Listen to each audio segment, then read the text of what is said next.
Aloha, I'm Tanya. Aloha, and I'm Anna, and we are the Paradise Patriots. And we're here on a beautiful afternoon We are. talking about what today? Military helicopters flying over every 10 minutes. Don't get it. We're talking about sacrifice zones. What's a sacrifice zone? A sacrifice zone is a geographical area that is permanently impaired, either environmentally or economically. We got a couple of those on this We island. have many of them on this island. So bigger places you can look at that are a sacrifice zone would be like Greece, right? Because they have yet to recover from the economic disaster. Detroit, Okay. right? Detroit is a really good example for Americans to look at, an economic sacrifice zone. The BP oil spill, that Okay. area is a sacrificial zone. Native American lands that have been mined for uranium and are permanently poisoned by radiation, so forth. Those are Wow. sacrifice Okay. zones, right? It's expected in some ways. It's there's a rubric to it. It's measured out and it's decided if it's worth it or not. So if it's sacrificed, obviously corporations feel that it was worth it. So that's a sacrifice zone. So Detroit, Flint, Michigan is another environmental sacrifice zone that just seems to be becoming more and more common, isn't it? Mm-hmm. So Hawaii. Of course, I had to come back around and go, okay, let's look at our own Aina, our own place, Kaho'olawe, Mm-hmm. right? Kaho'olawe. 400 million didn't even put a dent in cleaning that up. It's going to cost billions and billions of dollars and decades of work. I don't know if a lot of people know what happened over at Kaho'olawe. Well, Kaho'olawe was used for bombing practice, and the bombing became so intensive and so severe it actually shattered the water table, and that was it. It died, right? And that's, I'm going to wind back around a little bit and say, for my own personal concern about Mauna Kea, that watershed area, that water table there feeds our entire island. You can't put something that's going to dig 8 stories into the top of the mountain and think that that's not going to impact the water for our place. So anyway, that's Kaho'olawe. That's my issue with Mauna Kea, but I don't want to. That's a whole nother thing that we could get into. Ka'u, economic, right? An economic sacrifice zone. Big Sugar went in. I don't know. I don't understand a lot about the economy there, but I lived for a long time in Kohala, and I know that when the stories that my kapuna told me was that it used to be thriving. There were movie theaters and lots of people when the plantation was running, and then they pulled out, and bam, there were no jobs. There were no there's no economic engine there, and then the hotels came in. But I just think that's another form of economic Not disaster. in Ka'u. And I don't think Ka'u wants that. Yeah. You don't want it. No. But anyway, so there is that sacrifice zones that are economic sacrifice zones. And then we can look at Pearl Harbor and all of the overdevelopment in Oahu. And then we get to The big one. Pohakaloa. And that's the issue that I want to talk about Pohakaloa. So, but one little thing in terms of an economic, because we can look at Oahu, well, and actually our island is starting to churn into this economic sacrifice zone.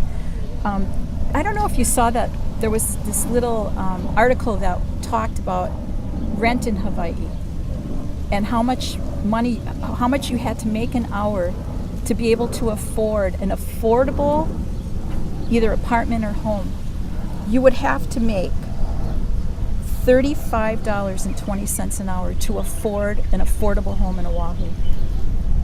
Whoa. The average local person would have to work 152 hours a week to afford that. At the wage that they make now. Right. So the discrepancy between there's the a bunch of $35 an hour. Yeah, like jobs. anybody we know. I have a degree, and and I never made that much money here. So if I moved to the mainland, I would make more. But you don't want to move away from home. But anyway, I just thought, oh my God, $35.20 an hour for affordable housing. By the way, it's Wow. affordable. Right, that's not even Right, and good housing. the average wage earner in Oahu would have to work 152 hours a week. I think that really drives home the point of what is happening, the marginalization and the disenfranchisement of local people who can no longer afford to live in their own place. Working local people. Two working people, Right. working two jobs, Right. can't afford an affordable home. Right. So I think that is what we see in process is a up and coming economic sacrificial economic zone. So I can talk about a lot of different things. I think how that all happens when you look at how does that develop? It develops when our legislators do things like the PLDC, like HB 1469, where like selling the affordable complex in Kona and Oahu.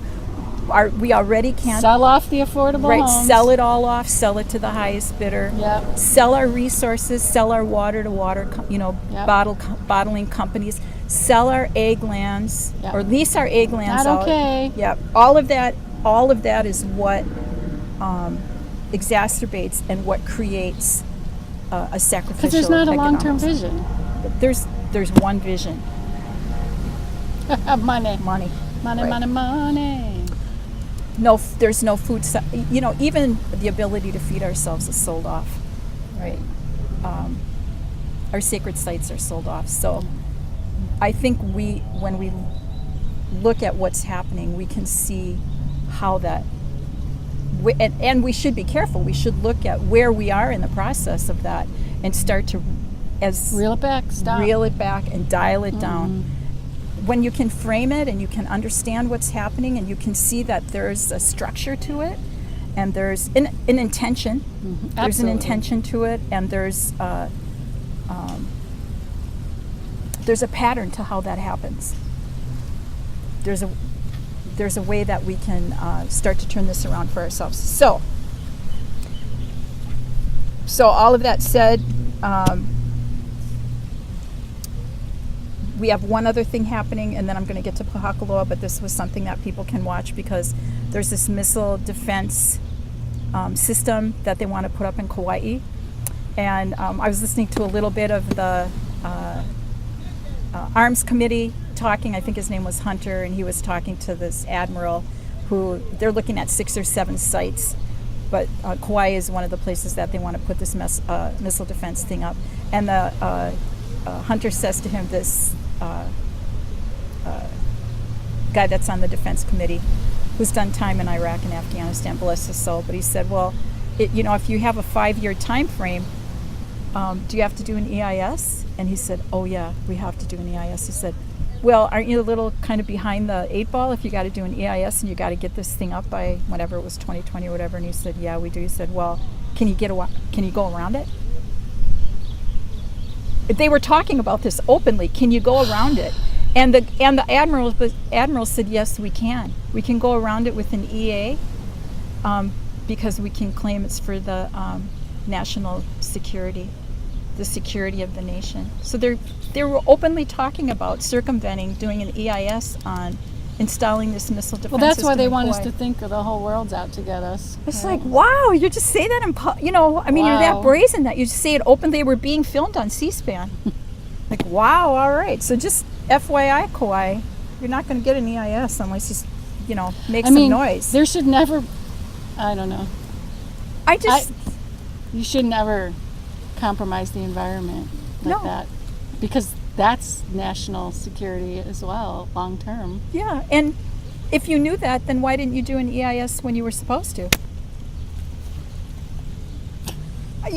People should have a right to comment on what's happening in their right, and if probably in their yard, because Kauai is so small. Everybody's yard. Everybody, you do have a right to comment on what's happening in your environment. Yeah. And have a say. Well, it's all your backyard. So and have, and communicate with each other. If there's any entity that shouldn't be allowed to circumvent an EIS, it's the military. Oh my God. So, Jeez Louise. so we go right to Pohakuloa, and I think there's things that people don't understand about Pohakuloa. So, there's a couple of issues going on there. There's a lot of things, I think. Well, I'm going to talk about right where I live. So, I live in Hawaiian Homes, Waimea, and all of the bombing that was done at Pohakuloa, the unexploded ordinances were all over. So, Hawaiian Homes gets this tract of land in Waimea. We've had people that have lived there for 40 years. I've lived there for over 20 years, where we got our award, and all of a sudden we get this notice that all of our places are going to be scanned for unexploded ordinances. So I go to the meeting. I'm like, whoa! I've been there for 20 years. Geez, I dug up for my garden and my doghouse and my garage and all that kind of stuff, and you didn't tell me before that there might have been unexploded ordinances on our place, and people are farming in their farm lots. Yeah. Well, here's what I was told, that part of the condition of those lands being turned over to Hawaiian Homelands was that there would be no questions asked. So they put us on this land, but didn't say anything, and never let us know. Okay, so you were there that day in my neighborhood when they were checking. They I was like, "What?" Going around with their metal detectors, and they had that one person's place, with all the little flagged off. Like, oh my God! I was like, "What's happening?" I know. So that is just how ass backward, and just the way that they just, It's the ghetto. Don't worry about them. They won't ask questions. Right. We won't. Rude. Oh my God! It's so rude. Insulting and It's very insulting. Disrespectful of a people, right? You already, blew up our places, and now you put us, and you kept it quiet. That was part of the conditions of these lands being turned over. So we have that going on. Anyway, so now Pohakuloa is with 235,000 acres. 133,000 acres are in general use right now. They pay $1 per lease. Not even $1 a year. Right. $1 for every 65-year lease. We pay more at Hawaiian Homes. Right. Because we have to pay $1 a year than they do. So I'm actually paying higher rent than Pohakuloa is. I know. For them to, oh my God, and the stuff they're doing over there. So there's a couple of things. So, Auntie Maxine and Kuching have filed a lawsuit against the Department of Land and Natural Resources for not enforcing the contractual agreement. So the contractual agreement was that they were supposed to keep periodically cleaning up the unexploded ordinances and blah, blah, blah, and all of that stuff they were supposed to do. There was one inspection in 1984 and a letter. After that, right. And that was it. They've been really on it. I know. I can't tell you how proud I am of the DLNR. They can't go, they did one visit in 65 years, but they can, drag Hawaiians off of Mauna Kea like it's no one's business and lock them up and all of that kind of stuff. So anyway, so that is still ongoing because the judge agreed with Auntie Mackie and Ku that the DLNR obviously is responsible for taking care of our trust lands, and they should have been on it and they're not. Yeah. So that was one huge thing. So some things that people don't know is it's the largest military training area. It houses 31 direct firing ranges, 23 live fire exercise areas. 31 direct fire ranges. Yeah, and 23 live fire ranges. A bivouac, an aviation training area. It's aviation training, right? Helicopters. I've now seen they have them. a drone. Yeah, I've seen it. They have a drone landing It freaked us out. Right, they've Multiple expanded. drones. Right, they've expanded. I think they have. They can land military planes there. I'm pretty sure. I think that's right. Over 100 artillery and mortar firing points and ammunition holding. So, with all of this going on, there's also the issue, and everybody probably knows about this, the depleted uranium. Mm-hmm. So not only the bombing and not cleaning up after themselves, not even to the point where they didn't feel that they had to respond to the complaint by Maxine and Ku, right? And the DLNR doesn't feel like they have any responsibility for doing that either. There's also the issue of the depleted uranium. So some people that, another group filed a lawsuit against the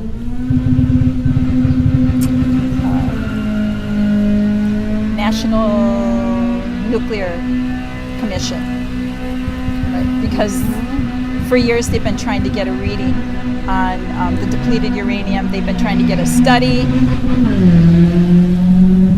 I like that. I think I'm going to jump on that motorcycle when we're done and take a ride. National, so the Nuclear Commission, there was a request for a hearing because they can't get anywhere with the military directly to be forthcoming with what the issue is with the depleted uranium there. So people started to monitor the readings on their own, and the latest readings have been coming back during the time when there is live fire going on. The readings are 3 to 4 times higher than normal.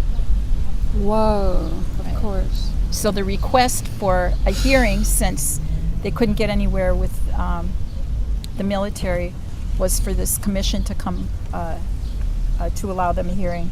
And they were just, I think yesterday or today, the hearing was denied. Denied? Yeah, denied. So they don't have any standing.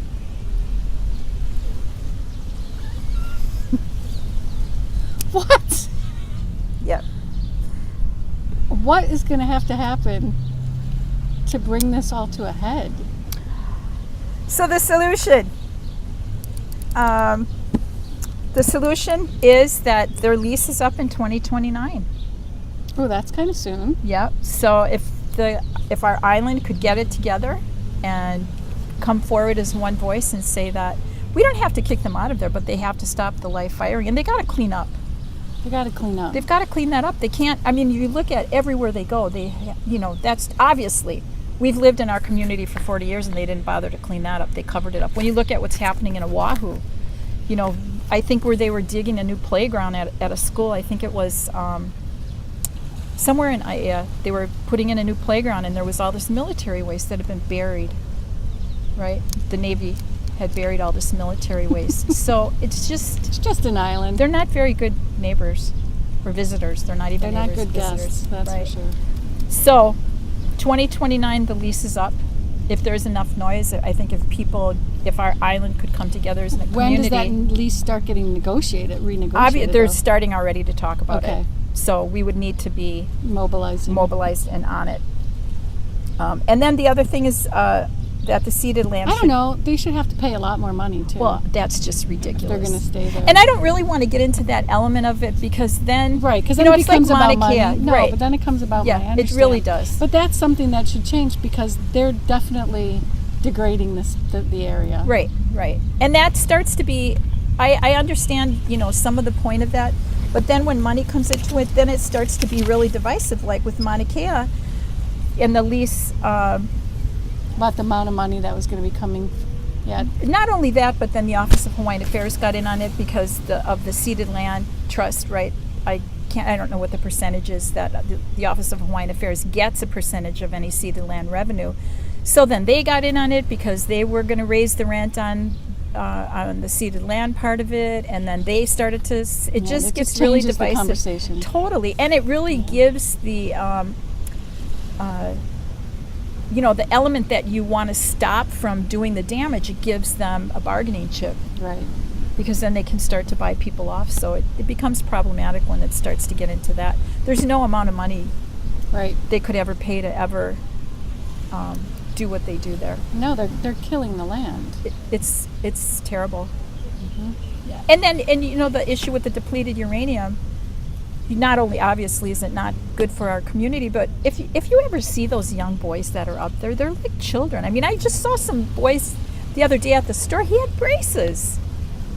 They're babies. They're young men, and they're exposed to that day in and day out. Just like Gulf War syndrome and all those other things that young men came back from war with that ended up killing them. this is irresponsible on their part. They live in that day in and day out, those young guys, so it's not okay. I care about them too. That's somebody's baby. Mm-hmm. Some family will mourn their illness and death when, the depleted uranium is outlawed in other countries. Not here. It's a war crime. Yeah. It's a war crime. Yeah. It's allowed here. Yeah, and they're using it on citizens. Yeah. It's just unbelievable. I know. It's really. And our own military, and you're exposing our own military to that, our own young people. So they have to be trained in it in order to go use it for real against enemies. Yeah, to commit a war crime. Mm-hmm. Mm-hmm. Yep. It's wrong on so many levels. On every level. Yeah. Yeah. Even if you believe in war, that war brings peace, this kind of stuff is, you have to admit, is still wrong. Right. To basically consecrating the environment the way that they're doing it. For how long? For generations. Generations. And forever. It's altered. Yeah. Forever it's altered. Certainly. And then changing the people. Changing the people who are exposed to it. And, this kind of wraps around to the Marcus Oshiro bill. Oh my God, yes. Right? It's yes. like, what are they already doing with the depleted uranium that he's trying to put in this bill, regarding,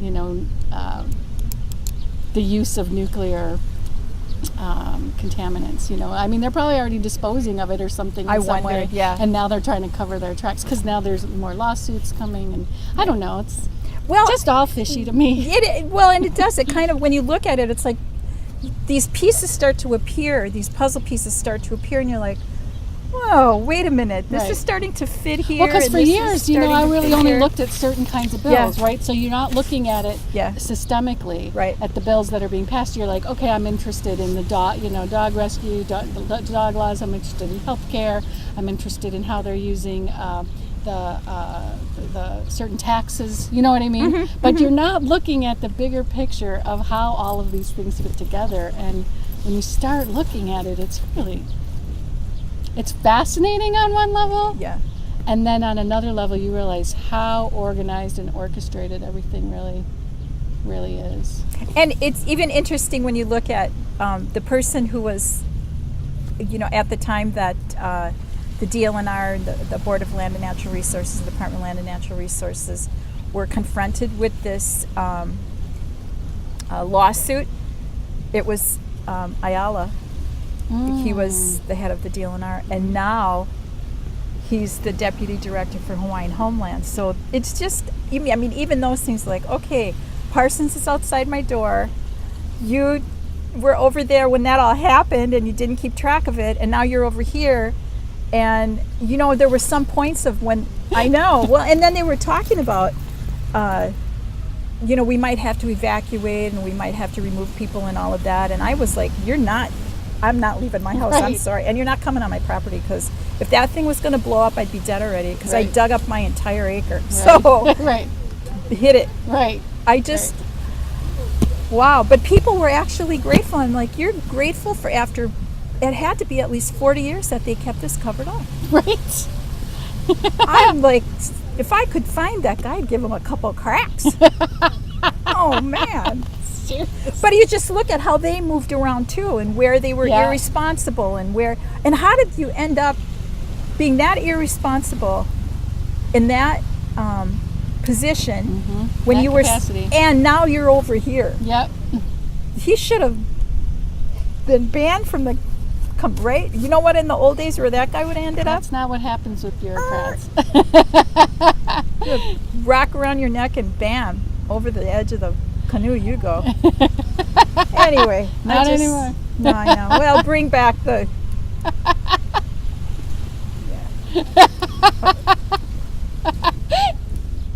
Well, that was definitely enlightening.